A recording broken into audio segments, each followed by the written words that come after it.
Global NCAP crash test లో Dzire car కి 5 star safety rating వచ్చిన తర్వాత మారుతి సుజుకి ఫ్యాన్స్ కొంచెం అత్యుత్సాహం చూపిస్తున్నారు. డిజైర్ కన్నా ముందే మార్కెట్ లోకి రిలీజ్ అయిన అన్ని మారుతి సుజుకి కార్స్ లో సేమ్ బిల్డ్ క్వాలిటీ ఉంటుంది అనుకోవడం కరెక్ట్ కాదు. ఇప్పుడు అసలు మ్యాటర్ లోకి వెళ్తే ఈ వీడియోలో కనిపిస్తున్న Tata Nexon car Maruti Suzuki Swift car ని వెనుక నుండి గుద్దడం వల్ల ఇంత దారుణంగా డ్యామేజ్ అయిందని తప్పుగా అనుకుంటున్నారు. బట్ యాక్చువల్ గా ఇది ఒక ఫేక్ వీడియో.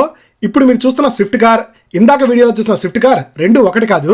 కావాలంటే వీడియోలో ఒక్కసారి వెనక్కి వెళ్ళి 2 కార్ నెంబర్లు కూడా వెరిఫై చేసుకోండి, వేరువేరుగా ఉంటాయి. ఇక్కడ మీరు ఇంకోటి కూడా క్లియర్ గా గమనించవచ్చు. నెక్సాన్ కార్ యాక్సిడెంట్ వీడియో అయిపోయాక వీడియో జంప్ కట్ అయ్యి స్విఫ్ట్ కార్ యాక్సిడెంట్ వీడియోలోకి వెళ్తుంది. సో దీన్ని బట్టి ఇవి రెండు కూడా 2 సపరేట్ వీడియోస్. వీటిని అతికించి ఫేక్ చేశారని క్లియర్ గా అర్థమైపోతుంది. నెక్సాన్ కార్ ఇంతలా డ్యామేజ్ అవడానికి ఎగ్జాక్ట్ రీజన్ అయితే తెలియదు. బట్ స్విఫ్ట్ కార్ ని కుదరడం వల్ల ఇంతలా డ్యామేజ్ అయ్యే ఛాన్స్ అయితే అస్సలు లేదు. నా అనాలిసిస్ మీద మీ ఒపీనియన్ ని తప్పకుండా కమెంట్ చేయండి గైస్. ఇంకా ఇలాంటి ఇంట్రెస్టింగ్ ఆటోమొబైల్ అప్డేట్స్ కోసం మన ఛానల్ ని తప్పకుండా సబ్స్క్రైబ్ చేసుకోండి.